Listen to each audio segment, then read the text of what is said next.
নমস্কার, আমি অ্যাস্ট্রোলজার জ্যোতিষ বলছি। আর আপনারা দেখছেন জ্যোতিষ জ্ঞানমার্গ। আমি গত এপিসোডে, অর্থাৎ আমার 130 নম্বর এপিসোডে আমি শুরু করেছিলাম জোটক বিচার নিয়ে। তো জোটক বিচারের ক্ষেত্রে যে প্রাচীন পদ্ধতি রয়েছে অষ্টকূট মিলন, অষ্টকূট মিলনের ক্ষেত্রে যে 8টি বিষয়ে আমরা পর্যবেক্ষণ ও বিচার করি, তার মধ্যে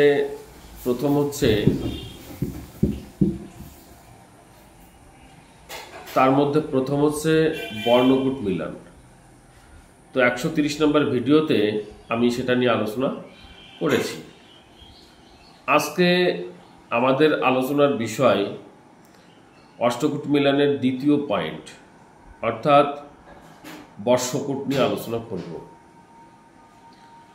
তো বর্ষকূটে 2 নম্বর রাখা হয়েছে। তো এই বর্ষকূটের মধ্যে কখনো কখনো জাতক জাতিকারা 2 নম্বর পান, কখনো 1 নম্বর পান, আবার কখনো কখনো 0 পয়েন্ট পান। তো 0 পয়েন্ট যেখানে রাখা হয়েছে সেখানে বলা হচ্ছে যে এখানে স্বামী স্ত্রী কেউ কারোর বশে থাকবে না।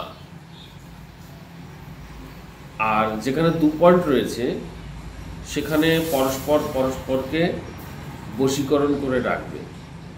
আর যেখানে 1 পয়েন্ট রয়েছে অন্ততপক্ষে একজন আরেকজনের বশে অধীনস্থ থাকবে। তো কি করে বর্ষকূট বিচার করা হয়, বর্ষকূট মিলন কি করে বিচার করা হয়, সেটা আমরা এখন আলোচনা করব। বর্ষকূট মিলনের ক্ষেত্রে আপনার জন্মচন্দ্র, জন্মছকের মধ্যে জন্মচন্দ্র কোন রাশিতে রয়েছে দেখেন। মেষ রাশিতে রয়েছে না বৃষ রাশিতে রয়েছে না মিথুন রাশিতে রয়েছে, এইভাবে 12টা রাশি রয়েছে। এই রাশিগুলির কোনো একটা রাশিতে আপনার চন্দ্র নিশ্চয় আছে। তো আপনি দেখে নিন কোন রাশিতে রয়েছে। এই রাশির প্রত্যেকটা রাশির একটা সিম্বল বা চিহ্ন, প্রতীক আমরা সবাই জানি। সেই সিম্বলগুলোর দিকে তাকিয়ে সাধারণত এখানে বর্ষের বিচার করা হয়। তো বর্ষকূটকে প্রধানত 5 ভাগে ভাগ করা হয়েছে। 1 নম্বরে রয়েছে পশু, 2 নম্বরে রয়েছে মানুষ, 3 নম্বরে রয়েছে জলচর, 4 নম্বরে রাখতে পারি বনচর, এবং 5 নম্বরে রাখতে পারি আমরা কীট পতঙ্গ। তো আমরা রাশির যে সিম্বলগুলো আছে সেই সিম্বলগুলোর দিকে তাকিয়ে আমরা এই 5টা ভাগের কোন ভাগের মধ্যে আপনার রাশিটা রয়েছে সেটি প্রথমে নির্বাচন করব। মেষ রাশি আমরা দেখতে পারি, মেষ রাশির সিম্বল হচ্ছে একটা ভেড়া, সুতরাং এটা পশুর মধ্যে রাখবো আমরা, অ্যানিম্যাল। বৃষ রাশি একটা ষাঁড়, এটাও পশুর মধ্যে রাখবো, পশু রাশি এটা। এবার মিথুন রাশি, মিথুন রাশিতে আমরা দেখতে পাই 2টি মানুষকে দেখতে পাই।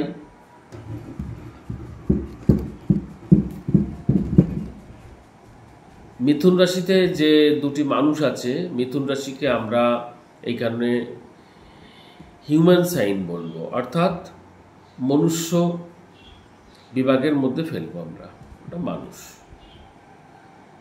কর্কটকে আমরা জলচর বলতে পারি, কারণ ওটাকে কীট বলা যাবে না, ওটা কাকড়া, সুতরাং আমরা জলচর বলতে পারি। কিন্তু সিংহ রাশি তো সিংহকে দেখতে পাই, কাজী এটা কিন্তু বনচর, ওয়াইল্ড। এটাকে পশুর মধ্যে আমরা ফেলবো না, এটা যেহেতু একটা অন্য ভাগে পড়ে, সেটা একটা হিংস্র প্রকৃতির, যদিও আমরা এটাকে ওয়াইল্ড বা বনচর বলব। কন্যা রাশি অবশ্যই হিউম্যান বা মানুষ। তুলা রাশি, তুলা রাশিতে আমরা দেখতে পাই দাড়িপাল্লা ব্যবহার করে সাধারণত মানুষ, এই জন্য আমরা তুলা রাশিকে হিউম্যান বা মানুষই বলবো, মনুষ্য জাতি। কিন্তু বৃশ্চিক হচ্ছে একটা কীটের মধ্যে ফেলতে হবে আমাদের, কারণ এখানে কাকড়া বিছার কথা বলা আছে, একটা বিছা একটা কীটই পড়ে, এই জন্য আমরা বৃশ্চিক রাশিকে কীটের মধ্যে ফেলব। কিন্তু ধনুরাশি দেখেন, ধনুরাশির সিম্বলটা একটা অন্যরকম সিম্বল, যার উপরি ভাগ একটা মানুষের মাথা আর নিচের দিকটা একটা পশুর মতন ঘোড়ার ন্যায়। সুতরাং আমরা এক্ষেত্রে ধনুরাশির 0 ডিগ্রি থেকে 15 ডিগ্রি প্রথম যে হাফ রয়েছে, এটাকে আমরা অবশ্যই হিউম্যান বা মানুষ বলবো। বা আপনার চন্দ্র যদি ধনুরাশিতে 0 ডিগ্রি থেকে 15 ডিগ্রির মধ্যে সীমাবদ্ধ থাকে, তাহলে কিন্তু সেটি কিন্তু হিউম্যান বা মানুষ হবে। আর যদি 15 ডিগ্রি থেকে 30 ডিগ্রির মধ্যে আপনার জন্মচন্দ্র থাকে, তাহলে আপনার রাশি ধনু হলেও সেটি কিন্তু আপনার বর্ষ হবে অ্যানিম্যাল বা পশু। মকরের মধ্যেও ঠিক আমরা একই রকম ব্যাপার দেখতে পাই। মকর এমন একটা সিম্বল, যার প্রথম যে অংশটা রয়েছে, মাথাটা একটা পশুর মতন, ঠিক আছে, সর্বভূ পশুর মতন। কাজেই 0 ডিগ্রি থেকে 15 ডিগ্রি, মকরের 0 ডিগ্রি থেকে 15 ডিগ্রি, এতে যদি আপনার চন্দ্র অবস্থান করে, তাহলে কিন্তু অ্যানিম্যাল হবে। আর যদি আপনার জন্মচন্দ্র মকর রাশিতে 15 ডিগ্রি থেকে 30 ডিগ্রির মধ্যে যায়, তাহলে কিন্তু জলচর হবে। আচ্ছা, কুম্ভ রাশির টোটালটাই আমরা দেখতে পাই, একটা মানুষকে দেখতে পাই, সুতরাং এটা হিউম্যান বা মনুষ্য বর্ষের মধ্যে রয়েছে এটা। আর সবার শেষে মীন রাশি তো মাছ রয়েছে, সুতরাং সেটা জলচর। তো এই হচ্ছে 5টা বিভাগ: পশু, মানুষ, জলচর, বনচর এবং কীট। এখন আপনি দেখেন, যে পাত্র হবে তার জন্মচন্দ্রটা কোন রাশিতে রয়েছে, সেই রাশি অনুযায়ী সে এই 5টা বিভাগের মধ্যে কোন বিভাগের মধ্যে পড়ছে।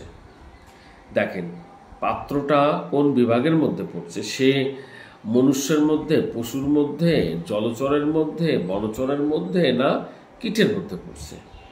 ঠিক একই রকমভাবে পাত্রী যাকে হিসাবে নির্বাচন করা হচ্ছে, সেই পাত্রীটার জন্মছকে চন্দ্র কোন রাশিতে রয়েছে, অর্থাৎ সে এই 5টা বিভাগের মধ্যে কোন বিভাগের মধ্যে রয়েছে, এই দুটো আগে বের করেন।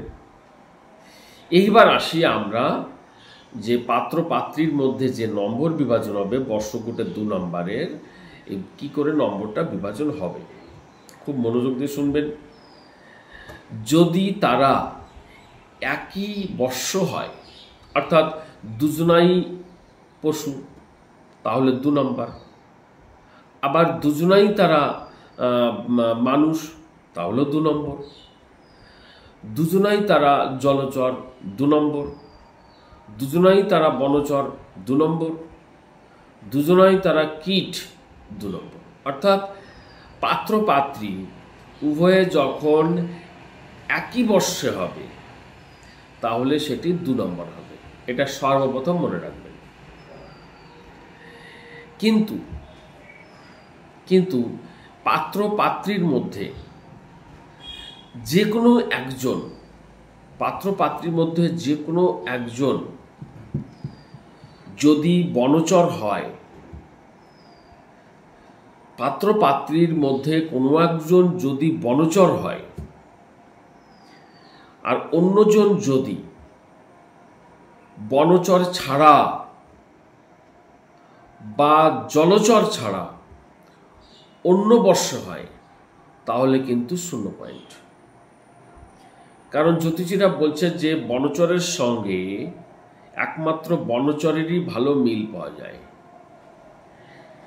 কিন্তু জলচর তবুও তো কিছুটা মানিয়ে নিতে পারে, কিন্তু কিন্তু পশু, মানুষ বা কীট এদের পক্ষে মানিয়ে নেওয়া সম্ভব নয়। তাই পাত্রপাত্রীর মধ্যে কেউ যদি একজন বনচর হয় আর অন্যজন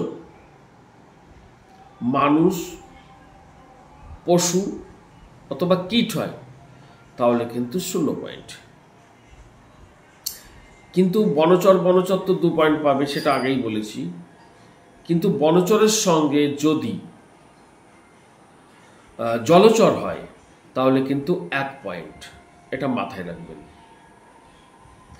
আর বাদবাকি যে কম্বিনেশন হয় তাতে আমরা 1 পয়েন্ট পাবো পাত্রপাত্রীর মধ্যে। সেক্ষেত্রে আমি একটু আপনাদের সরলীকরণ করে দিচ্ছি। কিরকম? ধরেন পাত্র পশু আছে, পশু রাশির মধ্যে পড়েছে তার চন্দ্রটা, তাহলে পাত্রী অবশ্যই বনচর হবে না। বনচর হলে 0 পয়েন্ট। অন্যান্য যে বর্ষ রয়েছে পাত্রী যদি সেটা হয় তাহলে 1 পয়েন্ট, আর পাত্রী যদি পশু হয় তাহলে 2 পয়েন্ট। এবার আছি যে পাত্র যদি আপনার মানুষ হয় তাহলে সেক্ষেত্রে পাত্রী বনচর হলে 0 পয়েন্ট, আর যদি সেও মানুষ হয় তাহলে 2 পয়েন্ট, আর অন্যান্য যে বর্ষ হয় পাত্রী যদি অন্য বর্ষ হয় তাহলে সেটি 1 পয়েন্ট। এবার চলে আসি, পাত্র যদি জলচর হয় তাহলে পাত্রীকে জলচর হলে তো 2 পয়েন্ট, কিন্তু বনচর হলে 1 পয়েন্ট, আর যদি পশু বা কীট হয় তাহলেও 1 পয়েন্ট। এবার আসি, পাত্র যদি বনচর হয় তাহলে পাত্রী বনচর হলে 2 পয়েন্ট, জলচর হলে 1 পয়েন্ট, কিন্তু অন্য কোনো যদি বর্ষ হয় তাহলে কিন্তু 0 পয়েন্ট। কেননা প্রথমেই বলেছি যে বনচরের সঙ্গে একমাত্র বনচরের খুব ভালো মিল পাওয়া যায়, জলচর তবুও মানিয়ে নেওয়া যায়, তাই 1 পয়েন্ট পাচ্ছে, কিন্তু অন্য কোনো বর্ষের ক্ষেত্রে মানিয়ে নেওয়া সম্ভব নয়, এই কারণে 0 পয়েন্ট। পাত্র যদি কীট হয় তাহলে পাত্রীকে অবশ্যই কীট হতে হবে, তাহলে 2 পয়েন্ট, কিন্তু বনচর হলে পারে 0 পয়েন্ট। যদি পাত্রী অন্য কোনো বর্ষ হয়, সেটি পশু হতে পারে, সেটি মানুষ হতে পারে, বা সেটি জলচর হতে পারে, তাহলে সেটি 1 পয়েন্ট।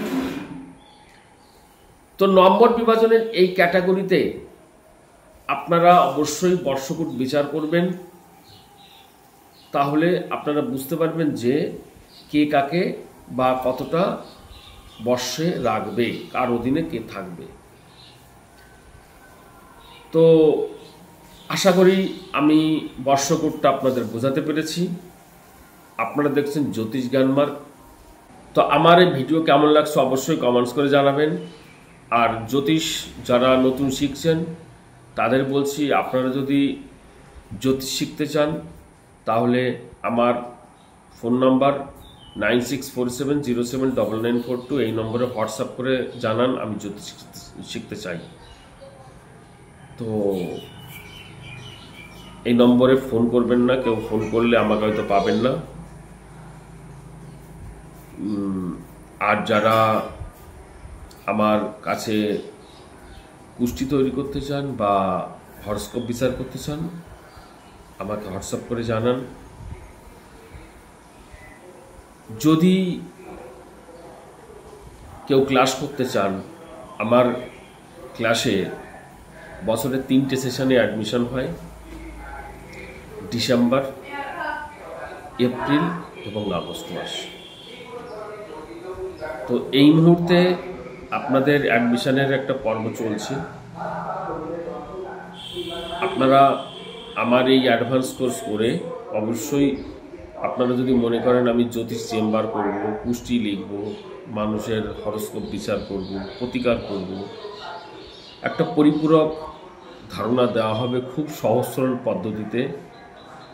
আপনারা আমার ভিডিও দেখে যতটা বোধগম্য বা আকর্ষিত হন, আমি বলবো আমার কাছে ক্লাস করে তার থেকে 10 গুণ ভালো লাগা বেড়ে যাবে। কারণ দেখেন, একটা ছোট্ট ভিডিওতে আমার মধ্যে আমি যতই গুছিয়ে কথা বলার চেষ্টা করি না কেন, সেক্ষেত্রে আমার অনেক কথা বলতে হয়। ওইখানে অনেক বিশ্লেষণের কোনো জায়গা আমি পাই না। কিন্তু যদি আমি সেই আমার ক্লাসে আমি তো অনেক সময় নিই, সেখানে আমি আমার মতন করে উপস্থাপন করতে পারি, অনেক বিচার বিশ্লেষণ করতে পারি, সেক্ষেত্রে আপনাদের বোধগম্যতা আরও সরল হয়, সহজ হয়। যা হোক, আমার চ্যানেল যদি আপনি নতুন হয়ে থাকেন অবশ্যই সাবস্ক্রাইব করবেন। নতুন ভিডিও যখন আমি ছাড়বো তখন সবার আগে যাতে আপনি পেয়ে যান। আর একটা লাইক দিতে ভুলবেন না। আজকে এইটুকু। সামনে এপিসোড নাম্বার 132-এ আপনারা দেখতে পাবেন তারাকুট মিলান কিভাবে হয়। খুব সরলভাবে আমি ব্যাখ্যা করার চেষ্টা করব। আপনারা শুধু আমার সঙ্গে থাকেন। ভালো থাকবেন।